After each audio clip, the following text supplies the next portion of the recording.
Have you always instinctively known that there's so much going on that we do not understand from our limited three-dimensional perspective? I have. I've always been curious about metaphysics, quantum physics, spirits, souls, all of that. Uh, Going to church when I was younger, the stories about God and heaven always just felt like there was so much missing. It just didn't make sense to me. It was way too simplified. And that led me to a lot of research over the years. I read tons of books to this day. I'm really into past life regression. Ghosts is another topic that I enjoy hearing about. I think my mom might have been sensitive to ghosts. I do recall a couple times her saying that she felt like there was a ghost in the house. And not having the greatest relationship and communication with my parents, I never pursued that. I never asked her. And I really wish I had because I would like to know what were her experiences with ghosts. These that I'm about to tell you, these are my experience with ghosts. Now, I know there's a lot of fakery out there. It can't really be proven. So I'm sure there are a lot of people that make a lot of money off telling stories about ghosts or hunting ghosts. And some of them I'm sure are genuine and some of them are fake, just like everything, really. There are scammers in all areas, all fields. So I do understand why people would be skeptical about ghost stories, but all these ghost stories, all these things that I experienced, there's just like a little bit of information that comes to me about why they would be true. And to me, that is proof. So here goes. My first ghost. Okay, so this one's kind of a funny story. I lived in a house that my mom's brother had built for her. He was not a professional architect. The house was laid out in a very strange way. My room that I ended up moving into out of my sister's bedroom, which was a normal sized bedroom, I moved into this little tiny room off the end of the house that was, I guess, meant to be like a pantry or storage room. It was just barely big enough to fit a twin bed. When the twin bed was in there, there was about maybe 2 feet to the side, and the bed had to be pushed up against the wall. The room was kind of moldy too, because there was no insulation in that wall. So I grew up with black mold, so maybe that poisoned my brain. But okay, so this room that I used to sleep in, there was a step down from the kitchen. There was a step down into this room and into the area that was an exit or entrance to the garage. So one night I was sleeping in my little bed in there, and I uh, I opened my eyes and I saw coming down the steps and into my room what appeared to be a small dog. Dog, yes, I said dog. And it was it was kind of transparent. You could see through it, but you could clearly see detail. You could see that it was a dog. Um, but it was clearly not a living dog because I could see through it. I blinked my eyes several times to make sure that I was seeing what I thought I was seeing, and it was still there. And then I'm staring at it, and it slowly just fades away. And I mentioned this to my mom the next day. I said, I think I saw a dog ghost coming into this room. And she said to me, "Oh, that was my Woody. he used to go to the bathroom there. We used to put newspapers on the floor when he got older, and he didn't like going out in the cold or going down the front steps. So we would just put the newspaper in there, and that was his little bathroom. So my mom totally believed that there was a ghost of her little dog who was a Chihuahua and that he was still there. His energy was still there. And I picked it up one night. I saw it. My second ghost was in that same house. But at this point, my sisters had all moved out of the house. And so I moved back into the bigger bedroom. So I was on the other side of the house. I always had my TV on because I don't know. I still sleep with the TV on. Comfort, company. But one night I was watching TV in bed. It was early in the morning, actually. And I looked across the room. And so if the TV is here, coming from over here, what, there appeared to be a woman in a coat, like a wrapped up in a trench coat. But where her head was, there was an empty box. And it was glowing red.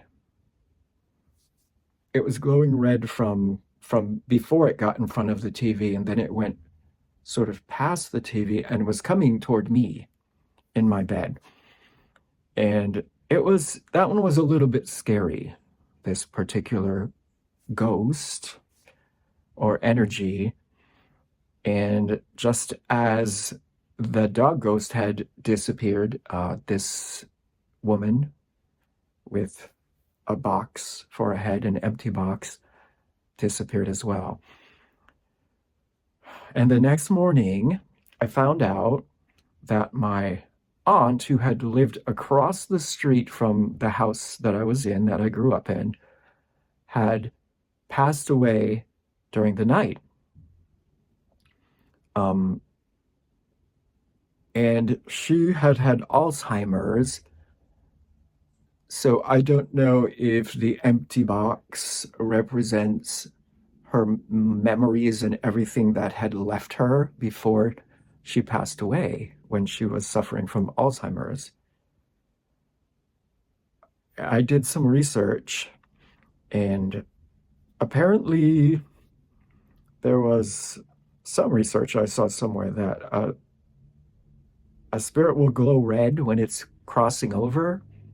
So it's just at the moment of crossing over. And also, yeah, my aunt had passed away during the night. So did I see her at the moment she was crossing over?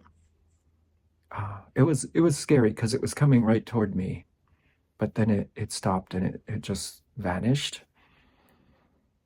That was my second ghost.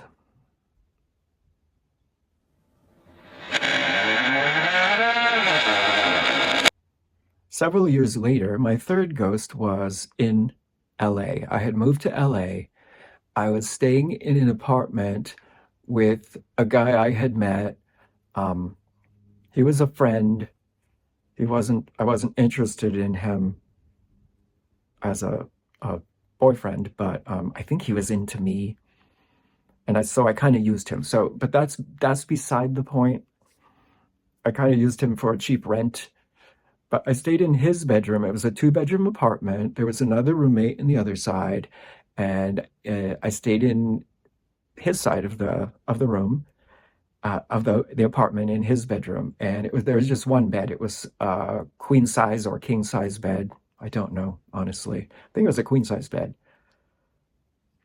But the story is that he had the roommate who I was staying with had moved into that apartment after the former roommate from that room had passed away. He had passed away from AIDS.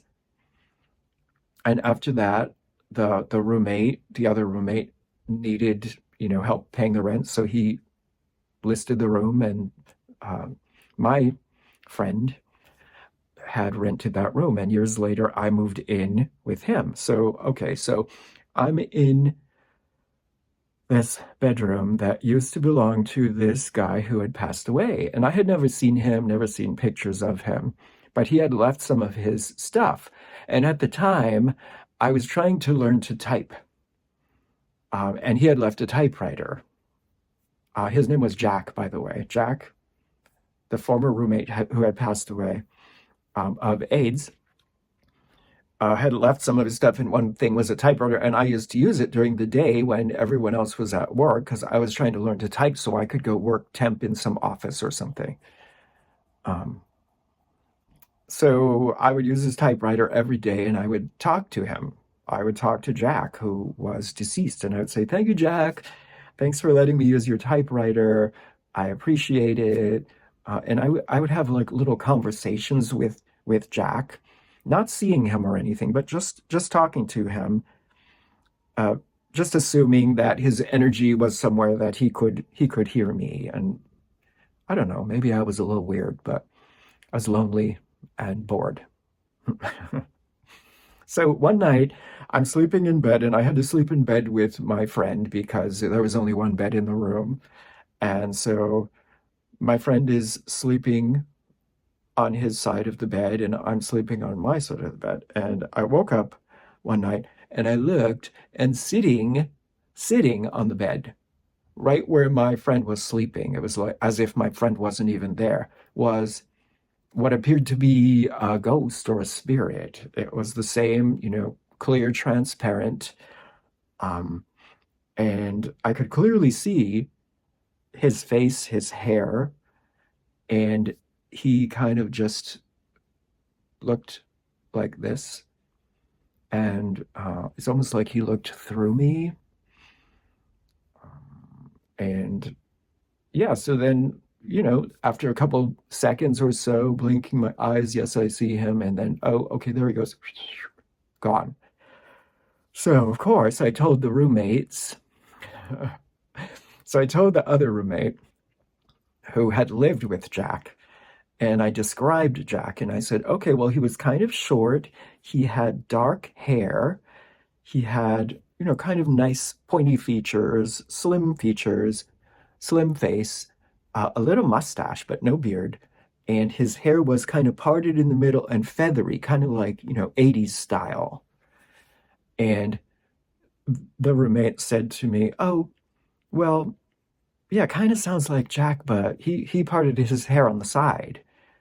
And then all of a sudden, he gasped and he looked at me like, "Oh my God." When they buried Jack, whoever, fixed him up for the grave, for the casket, parted his hair in the middle and feathered it back. And he was freaked out. The roommate was freaked out. And yeah, so evidently, uh, he's living as a ghost with an 80s hair feathering style. Oh, just a little side note. When I told my roommate that Jack had been sitting where he was sleeping, he said, "Oh, great. He was sitting on my face." So there you have that. My final ghost,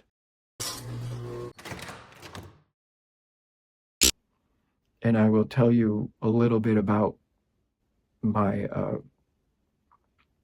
abilities past this ghost, my any abilities I've had to see ghosts seems to have gone. But okay, so the final ghost, there was a guy that I worked with in a video store, and he actually is the person who owns the house or co-owns the house that I live in. So he lives in the other half of this one house that's duplex. It's split in half.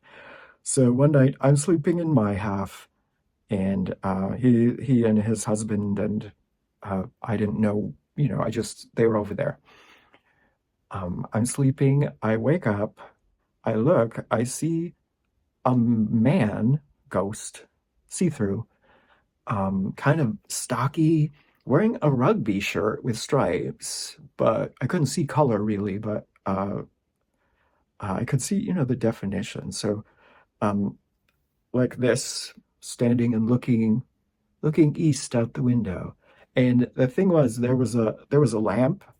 I was sleeping sort of on a futon on the floor, and there was a lamp like on a bookcase right here. So when I was looking at the guy, I couldn't see his face because the lampshade was exactly where his face was, but I could see his body and I could see what he was wearing and his body, what he was doing with his body. So the the guy who lives in the house with me, who owns co-owns the house, we worked together the next day at the video store. And I told him, because we used to talk about stuff like witchy things and supernatural things. So I was like, yeah, he's gonna love this story. And so I told him, and it was the weirdest thing because um he just looked at me and he said, hold on, I want you to tell someone that story. And he went into the shelves where, in the video store, and pulled out this customer that happened to be in the store, just happened to be in the store at that moment. And he said, I want you to tell him that story. And so I'm like, okay. So I told him the story, and the guy was visibly moved, emotional. And he said, oh my God, that was my friend. Hmm, I forgot the name, to be honest. I don't remember the guy's name. But so the story I got from the two of them was the night before, when I had been sleeping in bed in the other half of the house, they had been um, doing sort of witchy things.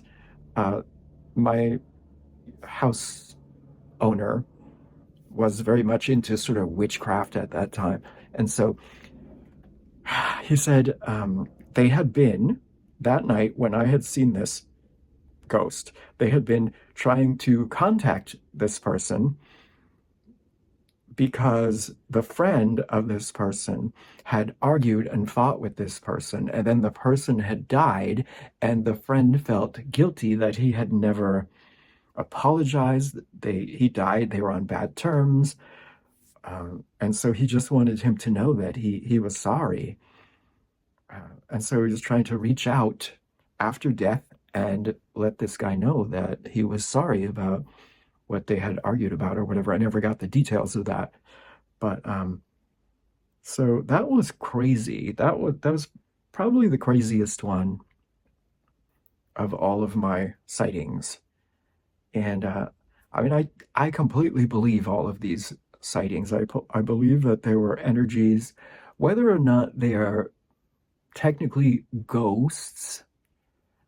Um, I do believe there was energy there.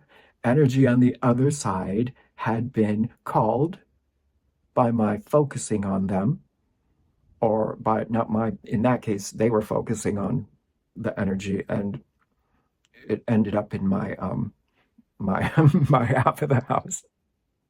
But oh,